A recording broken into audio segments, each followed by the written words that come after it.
वर्षों तक देश की सत्ता में माओवादी सोच के लोग गलियारों में अपनी जगह बना करके बैठे थे। सरकारी कमेटियों में सलाहकार के रूप में भी ये माओवादी सोच ने नीतियों को प्रभावित किया था। मेरे प्यारे देशवासियों, जंगलों में हमें हथियारी नक्सलों का खात्मा बुलाने में, उस संकट से देश को मुक्त कराने में सफलता मिली है। लेकिन हथियारी नक्सल तो गए, लेकिन दिमागी नक्सल मौके की तलाश में है।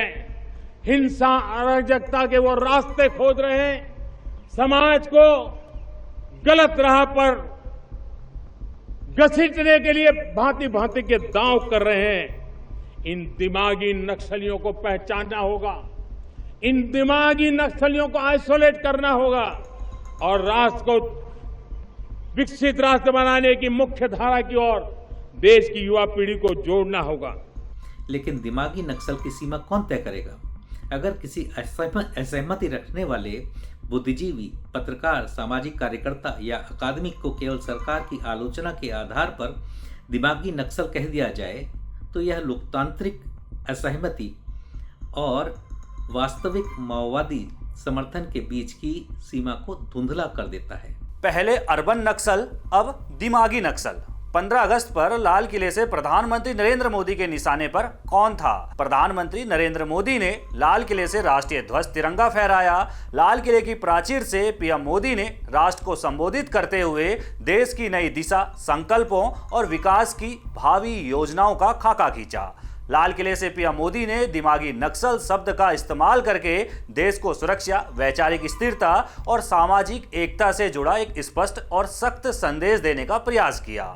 इस दौरान पीएम मोदी ने युवाओं से हिंसा और अराजकता के रास्ते से दूर रहकर विकास, एकता और रचनात्मक कार्यों में योगदान देने की अपील की। लेकिन पूरे संबोधन में जो सबसे अधिक चर्चा हो रही है वो है दिमागी नक्सल की। इस पर वरिष्ठ पत्रकार शरद गुप्ता अपनी राय रखते हैं। इस बार प्रधानमंत्री नरेंद्र मोदी का भाषण केवल उपलब्धियों का लेखा जोखा नहीं था। इसमें भविष्य की अर्थव्यवस्था और सुरक्षा को लेकर कई बड़े लक्ष्य रखे गए। 1 करोड़ युवाओं को AI प्रशिक्षण, प्रतियोगी परीक्षाओं के लिए मुफ्त ऑनलाइन कोचिंग, सेमीकंडक्टर उत्पादन 2047 तक 100 गीगाहर्ट्ज, 100 गीगावाट परमाणु ऊर्जा क्षमता और आत्मनिर्भर रक्षा उत्पादन जैसे प्रमुख मुद्दे रहे। लेकिन भाषण के उत्तरार्ध में मोदी ने विकास के एजेंडे को राष्ट्रीय सुरक्षा और वैचारिक संघर्ष से जोड़ दिया। मोदी ने मुख्यतः हथियारी नक्सल और दिमागी नक्सल के बीच फर्क कर दिया। उनका तर्क था कि सशस्त्र नक्सलवाद को काफ़ी हद तक समाप्त कर दिया गया है, लेकिन माओवादी विचारधारा से प्रभावित लोग अभी भी समाज, सार्वजनिक जीवन और संस्थानों में मौजूद हैं। उन्होंने कहा कि ऐसे लोगों की पहचान कर उन्हें अलग थलग करने की जरूरत है। महत्वपूर्ण बात थी कि प्रधानमंत्री ने किसी व्यक्ति, राजनीतिक दल या संगठन का नाम नहीं लिया। उन्होंने यह भी स्पष्ट परिभाषा नहीं की दी कि प्रशासनिक या कानूनी तौर पर दिमागी नक्सल किसे माना जाएगा। सरकार के लिए अब नक्सलवाद सिर्फ जंगल में बंदूक उठाने वालों का सवाल नहीं है। वे इसे एक वैचारिक नेटवर्क के रूप में प्रस्तुत कर रहे हैं। यह शब्द अचानक शून्य से नहीं आया है।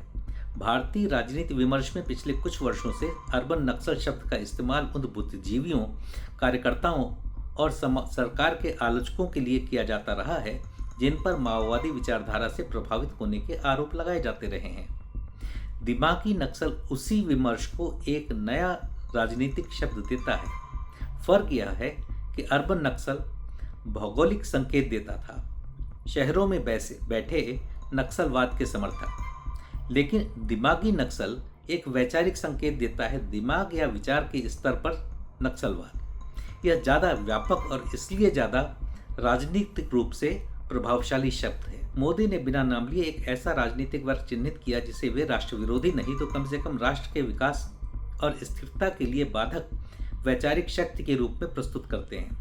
लेकिन दिमागी नक्सल की सीमा कौन तय करेगा? अगर किसी असहमति रखने वाले बुद्धिजीवी, पत्रकार, सामाजिक कार्यकर्ता या अकादमिक को केवल सरकार की आलोचना के आधार पर दिमागी नक्सल कह दिया जाए तो यह लोकतांत्रिक असहमति और वास्तविक माओवादी समर्थन के बीच की सीमा को धुंधला कर देता है। राजनीतिक दृष्टि से देखें तो यह शब्द 2027-28 के चुनावी वर्ष में राष्ट्रवाद, आंतरिक सुरक्षा और वैचारिक ध्रुवीकरण की राजनीति का एक नया नारा बन सकता है। खास तौर पर कॉकरोच जनता पार्टी के आंदोलन के बाद शिक्षा मंत्री को जिस तरह सरकार हटाने पर मजबूर हुई और अब यह संगठन पूरे देश में स्कूलों को ऑडिट करने की शुरुआत कर रहा है। सरकार से असहमति जताने वाले किसी संगठन या रिपोर्ट को दिमागी नक्सलवाद की उपज कहना क्या भाजपा की नई रणनीति होगी? दिमागी नक्सल पर कड़े संदेश के अलावा पीएम मोदी के इस भाषण में देश के युवाओं यानी जेनजी के लिए भी कई बड़ी और काम की बातें थी। अगर आप छात्र हैं, प्रतियोगी परीक्षाओं की तैयारी कर रहे हैं या स्टार्टअप का सपना देख रहे हैं तो पीएम मोदी ने लाल किले से आपके लिए कई बड़े विजन सामने रखे हैं। सबसे पहला है फ्री कोचिंग का नेटवर्क।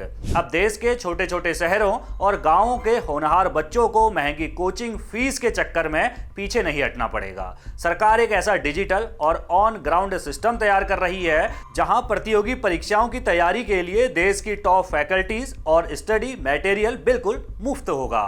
दूसरा है रिसर्च और 1 लाख करोड़ रुपए का फंड। भारत को सिर्फ तकनीक का इस्तेमाल करने वाला देश नहीं बल्कि ग्लोबल इनोवेशन हब बनाना है। इसके लिए सरकार ने 1 लाख करोड़ रुपए का फंड तैयार किया है।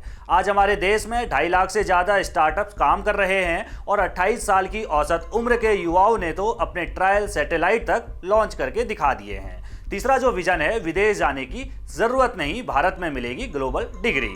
जो छात्र विदेश जाकर पढ़ने का सपना देखते हैं उनके लिए सबसे बड़ी राहत की खबर है। दुनिया की जानी मानी और टॉप विदेशी यूनिवर्सिटीज अब भारत में अपने कैंपस खोल रही है। यानी लाखों करोड़ों रुपए खर्च किए बिना अब भारत में रहकर ही अंतर्राष्ट्रीय स्तर की शिक्षा और ग्लोबल डिग्री मिल सकेगी।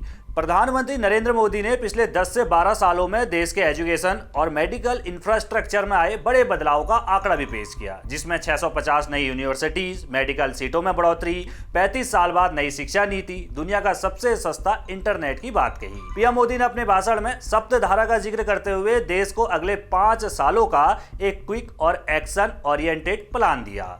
उन्होंने कहा कि अब रुकने का समय नहीं है, हमें अपनी सोच, काम करने का तरीका और काम करने की रफ्तार तीनों को बदलना होगा।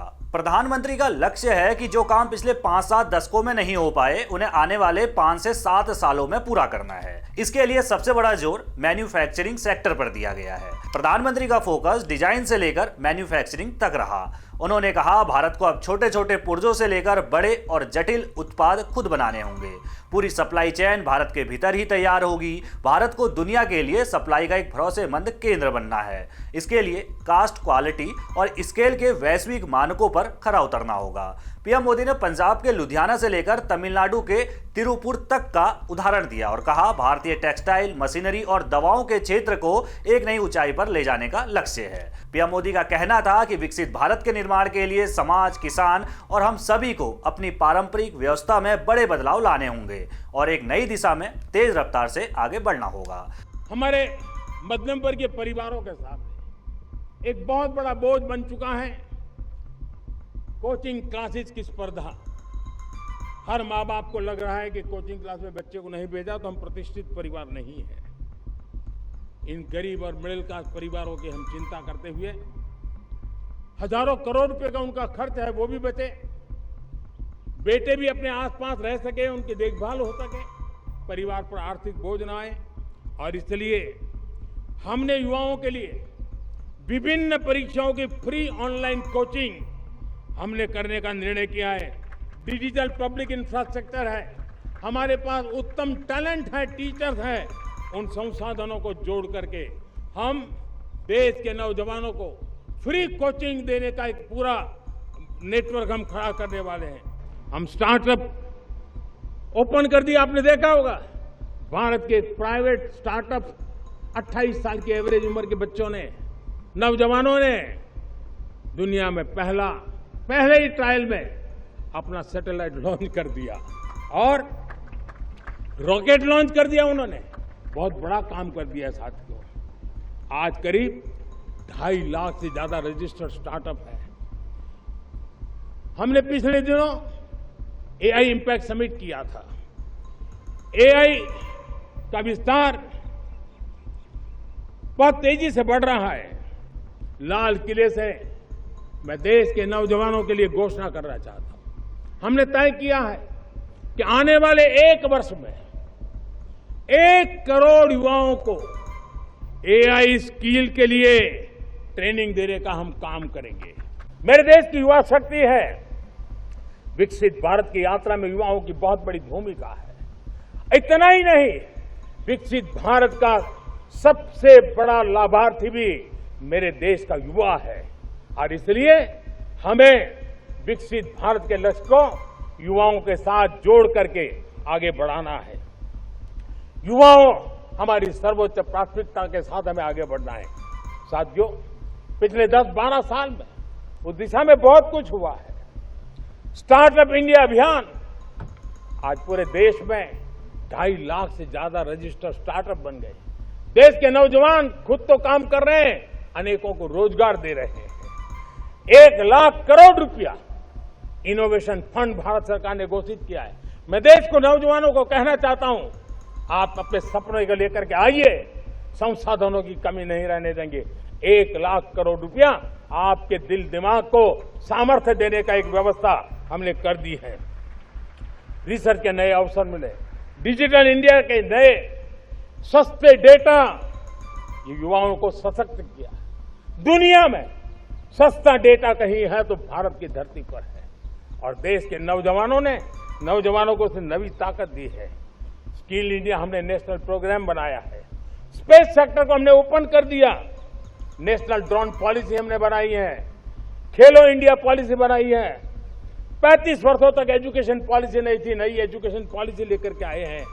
लाल किले से प्रधानमंत्री नरेंद्र मोदी के इस संबोधन से एक बात साफ है। एक तरफ जहां देश की आंतरिक सुरक्षा और वैचारिक स्थिरता के लिए दिमागी नक्सल जैसे सोच पर कड़ा प्रहार किया गया, वहीं दूसरी तरफ युवाओं, शिक्षा, रिसर्च और मैन्युफैक्चरिंग के दम पर आने वाले सालों में भारत को विकसित भारत बनाने का रोड मैप भी सामने रख दिया गया है। आप इस पूरे विजन पर क्या सोचते हैं? कमेंट करके अपनी राय जरूर बताएं और देश दुनिया की सभी बड़ी खबरों को पहले पाने के लिए चैनल को सब्सक्राइब करना ना भूलें।